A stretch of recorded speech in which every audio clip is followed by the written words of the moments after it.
नए एक्सप्लेनर में हम एक बहुत ही खास और दिलचस्प विषय पर बात करने वाले हैं। शेयर बाजार की दुनिया। अक्सर बाजार के तकनीकी शब्द किसी विदेशी भाषा की तरह लगते हैं ना, पर आज सब कुछ एकदम स्पष्ट होने वाला है। हमारा मुख्य लक्ष्य नए ट्रेडर्स के लिए इस भारी भरकम और जटिल शब्दावली को डिकोड करना है। बिल्कुल बुनियादी बातों से शुरुआत करेंगे और उन तकनीकी शब्दों को खोलेंगे जिनका रोजाना इस्तेमाल होता है। तो बिना किसी देरी के इसमें गहराई से गोता लगाते हैं। आगे बढ़ने से पहले एक नज़र आज के एजेंडे पर डाल लेते हैं। हम तार्किक रूप से आगे बढ़ेंगे, मार्केट फंडामेंटल से लेकर मार्केट की चाल, फिर चार्ट्स, ट्रेडिंग के प्रकार और अंत में ऑर्डर्स और वॉल्यूम। इस तरह स्टेप बाय स्टेप चलने से दिमाग पर एक साथ बोझ नहीं पड़ेगा और हम कॉम्प्लेक्स स्ट्रैटेजीज पर जाने से पहले अपनी नींव को मजबूत कर पाएंगे। भाग 1, मार्केट फंडामेंटल्स। बुनियादी सवाल से शुरू करते हैं। हम असल में ट्रेड कर क्या रहे हैं? जब भी कोई नई कंपनी शेयर बाजार में कदम रखती है तो उसका एक तय रास्ता होता है, और वो रास्ता है आईपीओ, यानी इनिशियल पब्लिक ऑफरिंग। इसे मार्केट का एंट्री गेट मान लीजिए।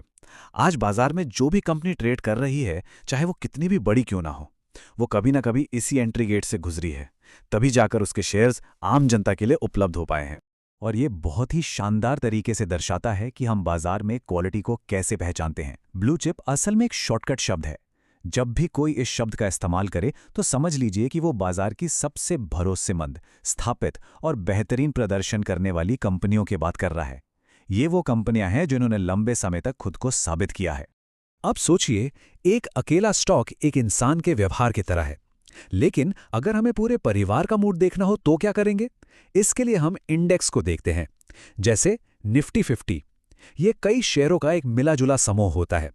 इंडेक्स हमें बताता है कि समग्र रूप से वो पूरा सेक्टर या पूरा बाजार आज कैसा प्रदर्शन कर रहा है। चलिए आगे बढ़ते हैं और देखते हैं कि ये सब कैसे जुड़ता है। भाग 2, मार्केट की चाल। बाजार आज कैसा महसूस कर रहा है?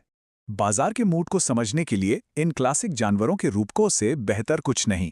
एक बुल यानी सांड, जो हमेशा अपने सींगों से चीजों को नीचे से ऊपर की ओर उछालता है।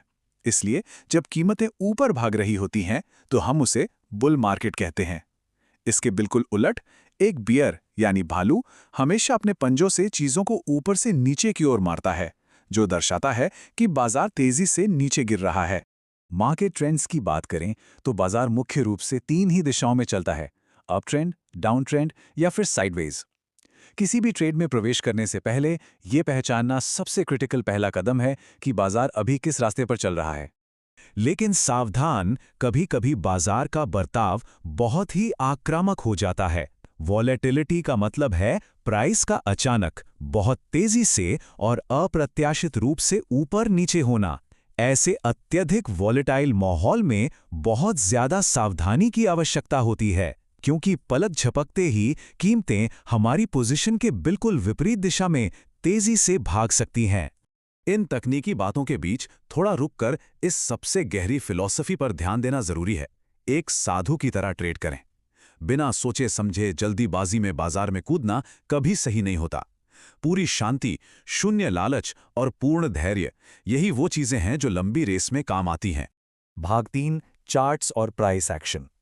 बाजार के इस रोजाना के नक्शे को आखिर कैसे पढ़ा जाता है? बाजार के बंद होने के बाद भी दुनिया भर में खबरें और सेंटिमेंट बनते रहते हैं, और इसी का नतीजा सुबह 9:15 बजे की पहली टिक पर दिखता है, जब बाजार कल की क्लोजिंग प्राइस के मुकाबले सीधा ऊपर छलांग मारकर खुलता है तो उसे गैप अप कहते हैं, और अगर वो कल की क्लोजिंग से सीधा नीचे गिरकर खुले तो उसे गैप डाउन कहा जाता है। तो सबसे अहम बात यह है कि जब भी प्राइस किसी पुरानी ऐतिहासिक सीमा को तोड़ता है तो वह एक बड़े बदलाव का संकेत होता है। जब प्राइस ऊपर की रुकावट यानी रेजिस्टेंस को पूरी ताकत से तोड़कर निकल जाए तो वो ब्रेकआउट है, और जब वो नीचे के सपोर्ट को तोड़कर गिर जाए तो वह ब्रेकडाउन कहलाता है। ब्रेकआउट के ठीक बाद की कहानी बहुत ही डायनामिक होती है। इस प्रोसेस को रीटेस्ट कहते हैं। होता यह है कि एक लाइन को भारी ताकत से तोड़ने के बाद प्राइस अक्सर वापस नीचे आकर उस टूटी हुई लाइन को एक बार चेक करता है। ये बिल्कुल ऐसा है जैसे वो बचे हुए बड़े ऑर्डर्स को उठाने आया हो और फिर वो अपनी असली दिशा में आगे बढ़ जाता है। इन दोनों स्थितियों का फर्क समझना बहुत जरूरी है।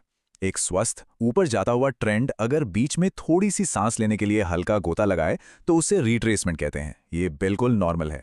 लेकिन अगर प्राइस एक बॉक्स के अंदर सपोर्ट और रेजिस्टेंस के बीच पूरी तरह से फंस जाए और मोमेंटम का इंतजार करने लगे तो उसे कंसोलिडेशन कहते हैं। भाग 4, ट्रेडिंग के प्रकार। अब बात करते हैं कि हम समय के आधार पर बाजार में कैसा हिस्सा लेते हैं। यहाँ समय का पूरा खेल है। इन्वेस्टमेंट में बहुत अधिक धैर्य की आवश्यकता होती है, जहां संपत्तियों को महीनों या सालों तक रखा जाता है। इसके बिल्कुल विपरीत इंट्राडे ट्रेडिंग में समय की सख्त पाबंदी होती है। इसमें हर हाल में उसी दिन 9:15 से 3:30 बजे के बीच पोजीशन बनानी भी होती है और काटनी भी। इन्वेस्टमेंट और इंट्राडे के बीच का रास्ता है स्विंग ट्रेडिंग। बाजार कभी भी एक सीधी रेखा में नहीं चलता, बल्कि एक झूले की तरह स्विंग करता है। तो जब हम एक मोमेंटम शिफ्ट को पकड़ने के लिए कुछ दिनों या हफ्तों तक पोजीशन को होल्ड करते हैं तो उसे स्विंग ट्रेडिंग कहते हैं। ये सचमुच बाजार के मोमेंटम की सवारी करने जैसा है। अब इस स्लाइड के बारे में सबसे दिलचस्प बात यह है कि ये इंस्ट्रूमेंट्स आपस में कितने अलग हैं। इक्विटी में हमें भरपूर लचीलापन मिलता है। एक शेयर खरीदें या 1000, कोई दिक्कत नहीं। लेकिन फ्यूचर्स और ऑप्शंस की दुनिया एकदम अलग है। वहां सख्त लॉट साइज और एक्सपायरी डेट का कमिटमेंट होता है, जो जोखिम को काफी बढ़ा देता है। हमारा आखिरी सेक्शन, भाग 5, ऑर्डर्स और वॉल्यूम। चलिए समझते हैं कि ट्रेड्स को सिस्टम में असल में एग्जीक्यूट कैसे किया जाता है। बाजार की सबसे खूबसूरत बात यह है कि दिशा जो भी हो, मौका हमेशा रहता है। जब नजरिया ये हो कि प्राइस ऊपर जाएगा तो हम पहले खरीदते हैं, जिसे लॉन्ग करना कहते हैं। लेकिन अगर नजरिया है कि प्राइस नीचे गिरेगा तो हम पहले बेच भी सकते हैं। इसे बाजार की भाषा में शॉर्ट करना कहा जाता है। सिस्टम में एंट्री के 2 मुख्य तरीके हैं। अगर हमें तुरंत एंट्री चाहिए तो हम मार्केट ऑर्डर का इस्तेमाल करते हैं। जो भी प्राइस चल रहा हो उसी पर सौदा तय। लेकिन अगर हमें एक सख्त बाउंड्री बनानी है कि भाई मुझे तो सिर्फ इसी कीमत पर एंट्री करनी है, तब हम लिमिट ऑर्डर लगाते हैं।